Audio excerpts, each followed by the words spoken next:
आजच्या व्हिडिओमध्ये मी तुम्हाला पैठणीमध्ये गुढी वस्त्र शिकवणार आहे। लास्ट व्हिडिओमध्ये तुम्ही बघितलं असेल की खणाच्या कापडामध्ये मी तुम्हाला गुढी वस्त्र शिकवले होते आणि तुम्हाला सांगितलं पण होतं की तुम्ही चॅनलला सबस्क्राइब करा, कारण मी पुढे नवनवीन प्रकारचे गुढी वस्त्र घेऊन येणार आहे। तर हा पण एक नवीन प्रकार आता पैठणीचा आहे। तर पैठणीमध्ये आजच्या व्हिडिओमध्ये मी तुम्हाला गुढी वस्त्र शिकवणार आहे। तर आता आपण पहिलेचे माप बघूया। सध्या खूप जास्त क्रेज मध्ये पैठणीचे गुढी वस्त्र हे सुरू आहेत। तर माझ्या ह्या कस्टमरच्याच ऑर्डर सुरू आहे। तर हे कस्टमरच्या ऑर्डर बनवताच मी तुमच्यासोबत हा व्हिडिओ शेअर करते आहे। तर चला आता आपण याची माप बघूया। तर हे बघा, लांबीला मी घेतला आहे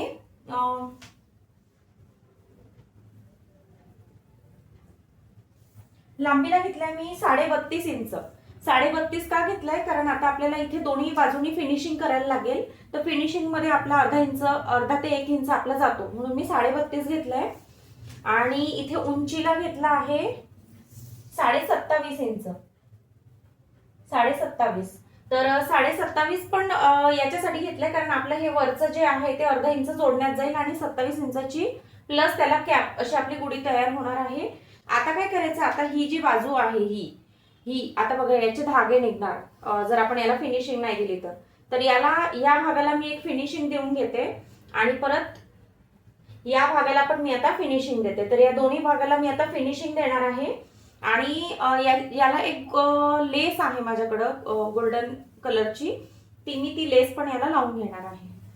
तर बघू शकता मी दोन्ही बाजूनी फिनिशिंग करून घेतलेली आहे। हे बघा अशी दाखवते आणि याला ही गोल्डन कलरची फुलांच्या आकारातली लेस लावली। आता फुलांच्या आकारातली का लावली, कारण याच्यावरती पण फुलांच्याच अशा डिझाईन्स आहेत। तर ही याला अशी परफेक्ट मॅच होत होती, म्हणून मी ही लेस या गुढीच्या साडीसाठी स्पेशल आणली आहे। तर हे बघा बघू शकता, परत या साईडला पण लावून घेतलेली आहे। आता काय करायचंय, आता आपल्याला प्लेट्स टाकून घ्यायच्यात याला। तर हे बघा अशा आता प्लेट्स कशा टाकायच्या त्याचं पूर्ण मी डिटेल तुम्हाला सांगणार आहे। मागच्या व्हिडिओमध्ये पण प्लेट्स कशा टाकायच्या त्याचं पण परफेक्ट मेजरमेंट मी सांगितलं होतं।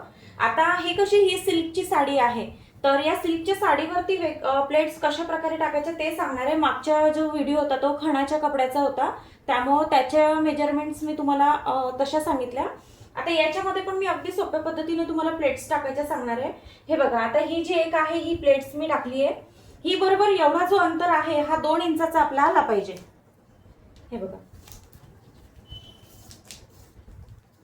अशा 2-2 इंचावरती आपल्या प्लेट्स पुढे गेल्या पाहिजे। म्हणजे जेवढ्या 2-2 इंचावरती का टाकायच्या, कारण 2-2 इंचावरती खूप जास्त अशा प्लेट्स एवढ्या कपड्यामध्ये बनतात आणि जेवढ्या जास्त प्लेट्स आपण बनवू तेवढी ती साडी दिसायला खूप सुंदर दिसते, त्याचं लुक खूप छान येते। तर आता ही पुढची प्लेट पण मी तशीच घेणार आहे 2 इंचावरती आणि पहिली प्लेट्स बरोबर त्याच्यावरतीच ठेवायची आहे। परत पुढची घ्यायची आहे 2 इंचावरती। आता हे मी अंदाज घेते, कारण मी कंटिन्यू शिवते आहे तर मला मेजरमेंट्सची गरज लागत नाही।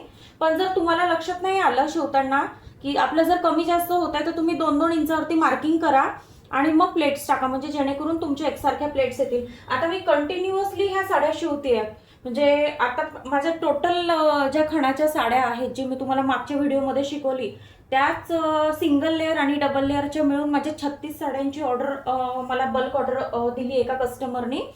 आणि आता ह्याच्या पण सोबत मी सुरू केल्यात, कारण बरेच जण म्हणतात पैठणीच्या साडीचा पण व्हिडिओ शेअर करा, म्हणून मग हा एक पीस मी बनवायला घेतला, जेणेकरून डिझाईन्स पण मला पुढे दाखवता येतील आणि याचा व्हिडिओ पण मला बनवता येईल। तर अशा प्रकारे हे पहा, आता हे प्लेट्स अशा पुढे 2-2 इंचावरती टाकत जायचे आहे आणि ह्या एकावर एक घेत जायच्या आहेत अशा बरोबर। तुम्ही याला पल्स पिन पण लावू शकता, म्हणजे हा हलायला नको। आता मी पटापट घेते त्यामुळे मी पल्स पिन लावत नाहीये। हे बघा आता अशा एकसारख्या आपल्या आल्या पाहिजेत। आल्या, हे बघा हे दिसायला किती सुंदर ह्या प्लेट्स दिसतात आहे। 2-2 इंचावरच घेतल्यात मी बरोबर। आता ही जे माप आहे हे आपलं 4.5 इंच आलं पाहिजे। तर हे बघून घ्यायचं पहिले 4.5 इंच येते का, तेवढ्यापर्यंतच प्लेट टाकायचे आहे। हे बघा माझं थोडंसं अजून पुढे घ्यायला लागलं।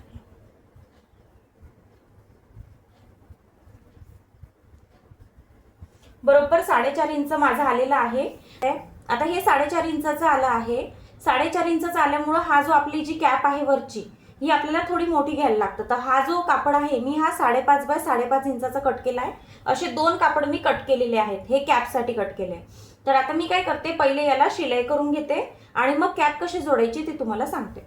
बघा आपण अशा प्लेट्स टाकून याला आता जोडून घेतलेला आहे. तर छान दिसतात आहे प्लेट्स.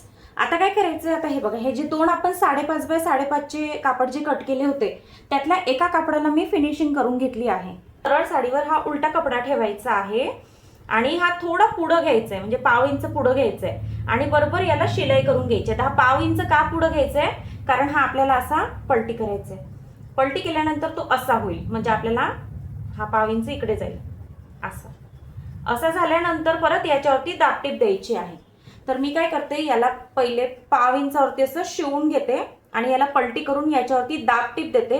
दाबटीप दिल्यानंतर आता इथे बघा, आपल्याला इथे शिलाई दिसेल ही दिल्यानंतर. तर ती शिलाई दिसायला नको म्हणून हीच लेस मी इथे लावून घेणार आहे. तर बघा आता इथे पण मी हे म्हणजे कॅप लावून पलटी करून घेतला आणि इथे लेस लावली. बघा एवढ्यानेच किती छान लुक दिसते. आता काय केलं मी, ह्या डोरी बनवून घेतल्या. तर आता ही जी डोरी आहे ही बरोबर 15 इंचाची एक डोरी कट केली आहे मी. अशा 15-15 इंचाच्या 2 डोरी कट केल्या. 2 डोरी कट करून याला छान अशा कळीच्या आकाराचे मी हे लटकन बनवून घेतले आहे. तर आता हे लटकन तुम्हाला बनवायचे असेल तर याचा व्हिडिओ मी माझ्या या चॅनलवर अपलोड केलेला आहे. तर तुम्हाला जर अशा कळीच्या आकारातले लटकन बनवायचे असेल तर तुम्ही तो व्हिडिओ बघा. त्याच्यामध्ये पण मी डिटेल्समध्ये व्यवस्थित सांगितलेलं आहे आणि तिथे जाऊन तुम्ही बघा आणि हे लटकन तुम्ही बनवू शकता. तर आता असे हे मी दोन्ही डोरी बनवून घेतलेले आहेत. आता आपल्याला ह्या डोरी जोडायच्या आहेत. तर काय करायचंय, पहिले इथनं खाली 1 इंच मार्किंग करून घ्यायचं आहे. आता मार्किंग ना प्रॉपर का सांगते, कारण तुमची डोरी एकदम प्रॉपर फिनिशिंग मध्ये आली पाहिजे बाहेर, म्हणून हे प्रॉपर मार्किंग सांगते आहे. कारण काय होतं, अंदाजे लावलं तर डोरी खालीवर होत्यामध्ये दिसायला चांगली दिसत नाही. इथे पण 1 इंच घ्यायचं आहे. दोन्ही इथून 1 इंच घेतलाय, इथून 1 इंच घेतलाय. आता काय करायचंय, ही डोरी घ्यायची आहे, ही बरोबर इथे ठेवायची आहे. हे बघा इथे ठेवायची आहे आणि याला शिलाई करून, डबल शिलाई करून पॅक करून घ्यायचं आहे. त्यानंतर ही डोरी इथे ठेवायची आहे, याला पण डबल शिलाई करून पॅक करून घ्यायचंय. तर आता मी या दोन्ही डोरीला शिलाई करून पॅक करून घेते. तर बघू शकता आता मी दोन्ही डोरी जोडून घेतलेल्या आहेत. आता काय करायचंय, आता हा जो दुसरा कापड आहे याला मी फिनिशिंग करून घेतलंय बघा.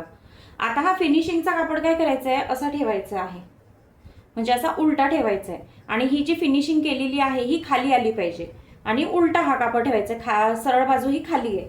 तर हे असं उलटं ठेवायचं आहे बरोबर. हे बघा असं, आणि इथून 1, 2 आणि 3 या तीनही बाजू पाव ते अर्धा इंचावरती शिलाई करून घ्यायची आहे. तर हे बघा, बघू शकता मी तीनही बाजू शिलाई करून घेतलेले आहे. आता याला काय करायचंय, आता याला असं पलटी करून घ्यायचंय आणि बरोबर हे जे दोन्ही टोकं आहे हे व्यवस्थित बाहेर काढून घ्यायचे आहेत, जेणेकरून प्रॉपर फिनिशिंग दिसेल. तर हे बघा, ही डोरी बघा तुम्ही, डोरी एकदम प्रॉपर फिनिशिंग मध्ये बाहेर आलेली आहे. तर असं प्रॉपर मेजरमेंट मध्येच मी शिकवत असते. मागच्या वेळेसची जी काही गुढीची साडी होती ती सुद्धा मी अशीच प्रॉपर मेजरमेंट मध्ये शिकवली आहे. पैठणी गुढी वस्त्र साडी ही तयार झालेली आहे. बघू शकता किती सुंदर दिसते आहे. तर तुम्हाला ही अशीच पैठणी गुढी साडी बनवायची असेल तर हा व्हिडिओ व्यवस्थित पूर्ण बघा. मी प्रॉपर मेजरमेंट मध्ये तुम्हाला शिकवलं आहे आणि चॅनलला नक्की सबस्क्राईब करा माझ्या या यूट्यूब चॅनलला. कारण पुढे पण मी आता नऊवारीमध्ये जे काही प्रकार आहेत, मस्तानी म्हणता येईल किंवा शाही मस्तानी म्हणता येईल किंवा पेशवाई, जे काही मला पॅटर्न्स येतात ते मी सगळे या गुढीच्या पॅटर्न्समध्ये शिकवणार आहे पुढे पण. आणि अजून जेवढे गुढ्यांचे ज्या काही डिझाईन्स आहेत त्या मी बनवणार आणि त्याचे व्हिडिओ तुमच्यासोबत शेअर करणार आहे. तर त्यासाठी तुम्ही चॅनलला नक्की सबस्क्राईब करा, जेणेकरून तुम्हाला पण हे व्हिडिओ बघायला भेटतील, शिकायला भेटतील आणि तुम्ही पण छान छान अशा गुढी बनवू शकाल. तर भेटूया पुढच्या व्हिडिओमध्ये. तोपर्यंत चॅनलला सबस्क्राईब करून ठेवा. थँक्यू.